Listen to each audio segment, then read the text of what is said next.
Hi, this is Francis from Easel. Today I'm going to be talking through using Easel's corner radius feature to put radiuses on a square in Easel.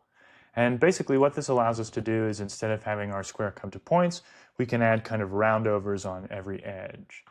So I'm going to kind of demonstrate that here really quickly. To do this, simply click the object, and once it's selected, we'll get the shape and cut menu, and kind of towards the bottom here, there'll be the option for corner radius. And what we do is if I go in here and say put an inch, it's going to put an inch quarter radius on both the X and the Y axis.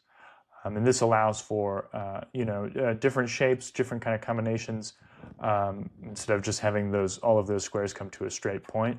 Also, the X and Y can be adjusted individually of each other, so you can certainly add slightly different dimension on one to get a different kind of look. This will also add new points to your square, so instead of just having points at each square, now it's going to have a point kind of at the end of each radius. So something to keep in mind if you're planning on editing the points. Have a wonderful day. Bye. To learn more, head over to easel.com.